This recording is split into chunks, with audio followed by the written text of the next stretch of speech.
সিরিয়ালের গল্প এবার হিন্দি সিনেমার বড় পর্দায় আজকেরই মুক্তি পেয়েছে একটি ট্রেলার, যেটি হলো তেরি বাতনে এসে উলঝা দিয়া। এরকমই একটা বড় সড়ো নাম, যেখানে আমরা অভিনয় করতে দেখছি মুখ্য ভূমিকায় সঈদ কাপুর এবং কৃতি সেনন জুটিকে।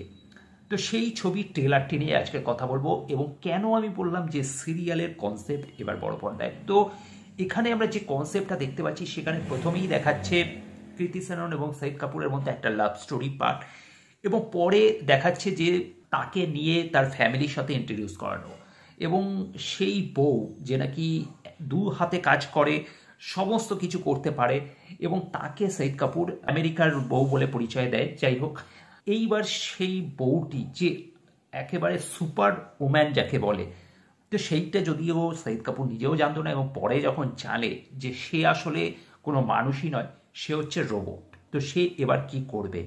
তো রোবটের সাথে কি প্রেম করা যায় না?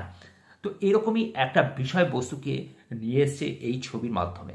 তো এই কনসেপ্টটা আমরা কিন্তু এর আগে, বহু বছর আগে বলা ভালো, লাইভ ওকেতে একটি সিরিয়াল হতো, যে সিরিয়ালটির নাম ছিল বহু হামারি রজনীকান্ত, এবং সেইখানে কিন্তু এরকমই আমরা একটা সুপার ওম্যান পাওয়ারকে দেখেছিলাম, যে নাকি ঘরের বউ, যে নাকি এরকম একসাথে 100টা কাজ করে ফেলতে পারে, সেও অ্যাকচুয়ালি একটা রোবট ছিল। তো সেই কনসেপ্টটা আমরা এই সিনেমার মধ্যে দেখতে পাচ্ছি, যেটা অবশ্যই একটা ইউনিক লাভ স্টোরিকে প্রেজেন্ট করা হচ্ছে, পাশাপাশি একটা ফ্যামিলি ড্রামাও থাকছে, এবং সবশেষে একটা কনক্লুশন যে কি হবে, মানে রোবটের প্রতি যে সঈদ কাপুরের যে ভালোবাসাটা তৈরি হয়ে যাবে, সেই ভালোবাসাটার আলটিমেটলি তার রেজাল্টটা কি, মানে আলটিমেটলি এটা কি সম্ভব দুজনের মধ্যে লাভ স্টোরিটা?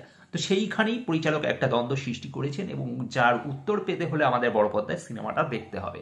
তো এখানে একটা ডায়লগে অবশ্যই কৃতি সেনন বলছে যে রোবট হওয়া কি অন্যায়?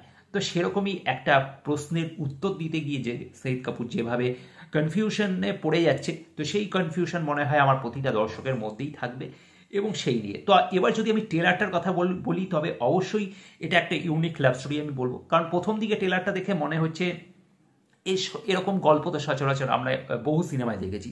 প্রথমে ছেলে মেয়ের মধ্যে প্রেম হওয়া, তারপরে ফ্যামিলিতে নিয়ে আসা, সেইখানে একটা অ্যাডজাস্টেবল যে প্রবলেমটা হয়, সেখানে অ্যাডজাস্ট করার ব্যাপারটা, এরকম ধরনের বহু কনসেপ্ট রয়েছে। তাহলে নতুনত্বটা কি? নতুনত্ব চমকটা যখন ট্রেলারের দ্বিতীয়ার্ধে যখন আমরা দেখতে পাচ্ছি যে এই মেয়েটি আসলে মানুষ নয়, রোবট, তো সেইখান থেকে কিন্তু ইউনিকনেসটা তৈরি হচ্ছে, এবং তাদের দুজনের লাভ স্টোরি, যেটা একটা মানুষ এবং একটা রোবটের মধ্যে, তো সেটা অবভিয়াসলি একটা ইউনিক। কিন্তু এইখানের গল্পের যে মূল বিষয়বস্তুটা আমরা এর আগে ছোট পর্দার সিরিয়ালে দেখেছি, তো সেইটাই এবার বড় পর্দায় দেখতে চলেছি। কিন্তু হ্যাঁ, এখানে শুধু ওই বহু হামারি রজনীকান্ত নয়, বরং এখানে একজন সে লাভার হয়ে উঠছে, তো সেইখানে অবশ্যই একটা নতুনত্বর ছোঁয়া থাকবেই।